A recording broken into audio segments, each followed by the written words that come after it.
We can also define oxidation and reduction in terms of increase and decrease in oxidation number. For example, consider the reaction H2 plus Cl2 gives 2HCl. The oxidation number of hydrogen in H2 is 0. The oxidation number of chlorine in Cl2 is also 0. The oxidation number of hydrogen in HCl is plus 1 and that of chlorine in HCl is minus 1.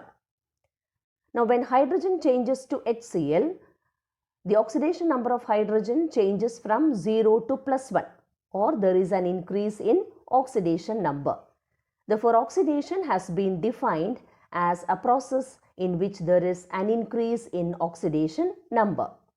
Now when chlorine changes to HCl, the oxidation number of chlorine changes from 0 to minus 1.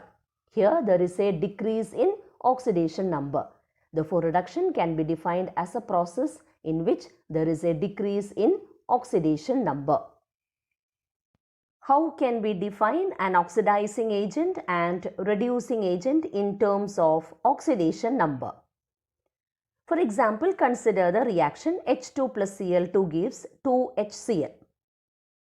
The oxidation number of hydrogen changes from 0 to plus 1. There is an increase in oxidation number. Therefore, it undergoes oxidation. So, hydrogen undergoes oxidation and chlorine undergoes reduction.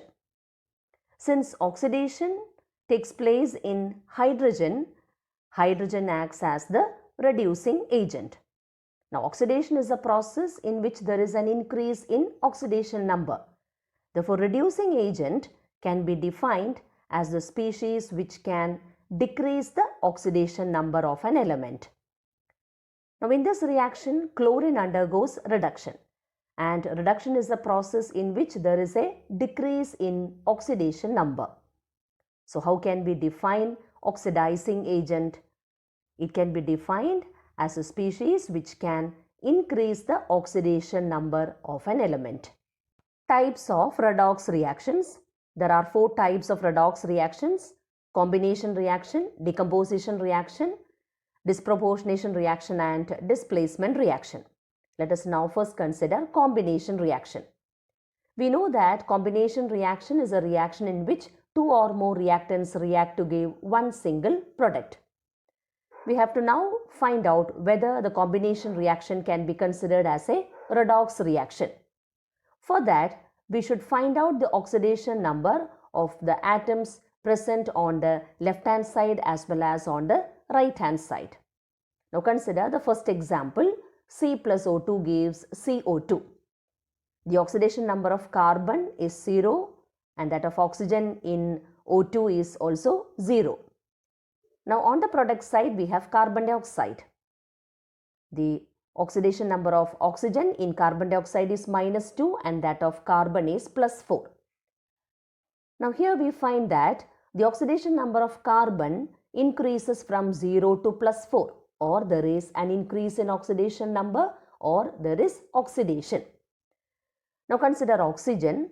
The oxidation number of oxygen changes from 0 to minus 2, or there is a decrease in oxidation number, or there is reduction. So here in this reaction both oxidation and reduction takes place. Therefore, this combination reaction is a redox reaction. Now consider the next equation. 3Mg plus N2 gives Mg3N2. Here the oxidation number of magnesium changes from 0 to plus 2. There is an increase in oxidation number, or there is oxidation. Whereas the oxidation number of nitrogen changes from 0 to minus 3. There is a decrease in oxidation number. So there is reduction. So in this reaction also we find that there is a reduction. There is reduction as well as oxidation, or this combination reaction can also be considered as a redox reaction. Now in a similar way, if we take the combustion of methane, that is methane plus oxygen giving carbon dioxide plus water, we will be able to find that there is both an increase in oxidation number as well as decrease in oxidation number. So this combination reaction can also be considered as a redox reaction. Now consider the next type of redox reaction, that is decomposition reaction. We know that in a decomposition reaction, a single reactant breaks down to give 2 or more simpler products. Here again we have to find out whether the decomposition reaction, given decomposition reaction can be considered as a redox reaction or not. For example, consider the first equation. Water decomposes to hydrogen and oxygen.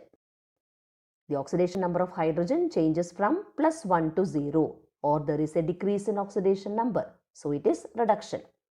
The oxidation number of oxygen changes from -2 to 0. There is increase in oxidation number, or it is oxidation. So here in this reaction there is both oxidation and reduction. Therefore, this decomposition reaction is a redox reaction. Now consider the next example. Sodium hydride decomposes to sodium and hydrogen. Here there is both increase in oxidation number and decrease in oxidation number. Therefore, it is a redox reaction. Now if we consider the decomposition of KClO3 to KCl and oxygen, the oxidation number of chlorine changes from +5 to -1, or there is a decrease in oxidation number. Now consider oxygen. The oxidation number changes from -2 to 0. There is an increase in oxidation number, or there is oxidation. So here in this case also there is both oxidation and reduction taking place simultaneously, or this decomposition reaction can be considered as a redox reaction.